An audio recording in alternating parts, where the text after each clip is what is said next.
यह video class 12th की pros की वीडियो है। इस वीडियो में क्लास 12th प्रोज के first chapter the last lesson की हिंदी समरी बताई गई है। Hi, this is BT English knowledge YouTube channel.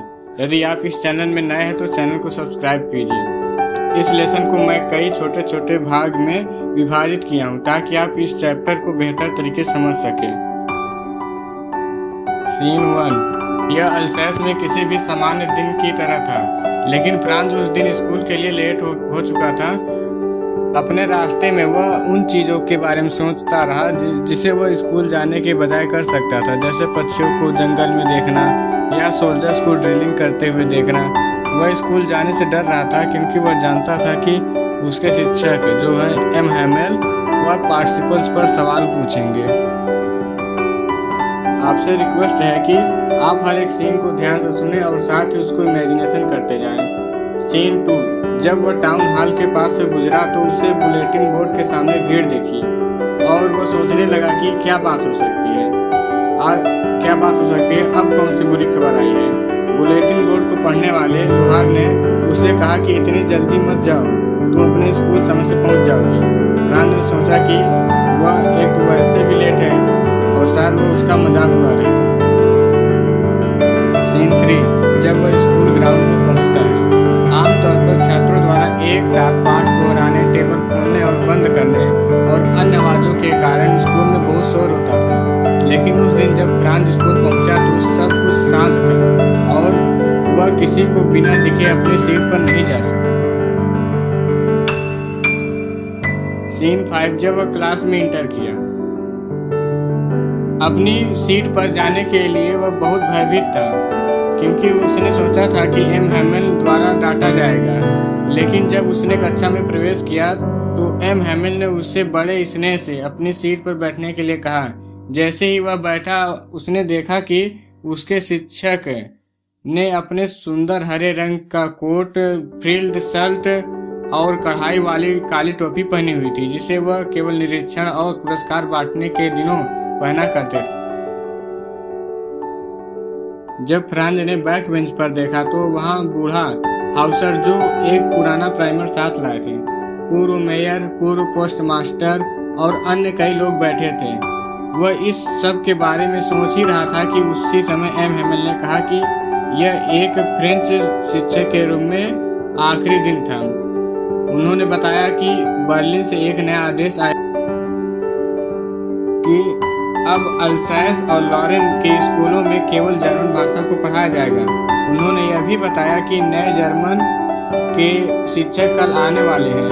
Franz यह बात सुनकर हैरान रह गया और अब उसे समझ आ गया कि हर कोई टाउन हॉल में इस नए आदेश के बारे में ही पढ़ रहा था। अब फ्रांज को गहरा अफसोस हो रहा था कि यह उसका आखिरी फ्रेंच का पाठ था। हालांकि फ्रेंच उसकी मातृभाषा थी, फिर भी वह इसे पढ़ या लिख नहीं पा रहा था। फिर उसने अतीत के बारे में सोचा जब उसने फ्रेंच को कोई महत्व नहीं दिया था। अब अपने इतिहास और व्याकरण की पुस्तकें छोड़ देने का ख्याल उसे सताने लगा। फ्रांज अपने शिक्षक के लिए दुखी महसूस कर रहा था। अब वह जानता था कि उसके अध्यापक ने आखिरी पाठ के सम्मान में विशेष कपड़े पहने थे और सभी गांव वाले वहां उन्हें सम्मान देने के लिए वहां बैठे थे। सीन 5। थोड़ी देर बाद फ्रांज की बारी थी कि वह पार्टिसिपल्स पर सवाल का जवाब दे। फ्रांज चाहता था कि वह बिना रुके प्रश्न का उत्तर दे सके, परंतु वह बीच में रुक गया और सिर झुकाकर अपनी सीट पर खड़ा रहा। तब एम हैमेल ने बताया कि वह उसे डांटने वाले नहीं थे क्योंकि वह जानते थे कि अल्सैस के लोग सीखने को कल पर टालते रहे और उन्होंने इसके लिए खुद को दोषी एम हैमेल ने कहा कि प्रशिया के लोग हमसे इस बारे में सवाल करेंगे कि हम खुद को फ्रेंच कैसे कह सकते हैं जब हम अपनी भाषा को सही ढंग से बोल या लिख नहीं सकते। तब उन्होंने कहा कि इसमें फ्रांज के माता पिता एवं खुद एम हैमेल का भी दोष था क्योंकि उन्होंने उसे अन्य चीजें करने के लिए भेजा था जब उसे पढ़ना चाहिए था। फिर उन्होंने अपनी स्पष्टता और तर्क के लिए फ्रेंच भाषा की प्रशंसा की और बताया कि भाषा कैसे महत्वपूर्ण है। उन्होंने कहा कि गुलाम लोगों के लिए भाषा एक चाबी के समान है जिसे वह अपनी स्वतंत्रता पाने के लिए इस्तेमाल कर सकते हैं। जब तक एक आदमी अपनी भाषा से जुड़ा रहता है उसके पास अपनी आजादी की चाबी होती है। सीन 6। उसके बाद उन्होंने व्याकरण की एक किताब लेकर एक पाठ पढ़ना शुरू किया। फ्रांक इस बात से आश्चर्यचकित हो गया कि उसे यह पाठ कितने स्पष्ट रूप से समझ आ रहा था। ऐसा लग रहा था कि एम हैमेल चाहते थे कि वह उस पाठ में अपना सारा ज्ञान बांट दे। व्याकरण के बाद बच्चों ने नई किताब पर लिखना शुरू कर दिया जो उन्हें एम हैमेल ने लाकर दी थी और जिस पर बहुत खूबसूरती से फ्रांस अल्सैस लिखा हुआ था। अब हर कोई लिखने में इतना व्यस्त था कि उन्होंने कुछ बीटल्स और कबूतरों पर भी ध्यान नहीं दिया। फ्रांस सोच रहा था कि क्या प्रशिया के लोग कबूतरों से भी जर्मन में गवाएंगे? क्या प्रशिया के लोग कबूतरों से भी जर्मन में गवाएंगे? फ्रांस ने देखा कि एम हैमेल एकदम स्थिर बैठकर कक्षा में सब कुछ देख रहे थे। ऐसा लग रहा था कि जैसे वह अपने दिमाग में सब कुछ बसा लेना चाहते थे, क्योंकि अगले दिन उन्हें देश छोड़ना था और उनकी बहन ऊपर कमरे में ट्रंक पैक कर रही थी। लिखने के बाद उन्हें इतिहास का पाठ पढ़ना था। अब बूढ़ा हाउसर खड़ा हुआ और उसने चश्मा पहन लिया और प्राइमर पढ़ना शुरू कर दिया, जबकि उसकी आंखें आंसुओं से भरी हुई थी और उसकी आवाज कांप रही थी। कमरे में हर कोई एक ही समय हंसना और रोना भी चाहता था।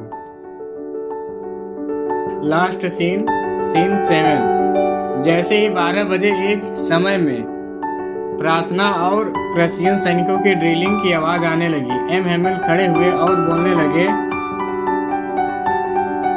ऐसा लग रहा था कि उनका गला घुट रहा था और एक शब्द भी नहीं बोल पा रहे थे। इसलिए उन्होंने ब्लैक बोर्ड की ओर रुख किया और चाक का एक टुकड़ा लिया और जितना बड़ा हो सकता था लिखा, वायु वाला फ्रांस, वायु वाला फ्रांस, मतलब फ्रांस जिंदाबाद।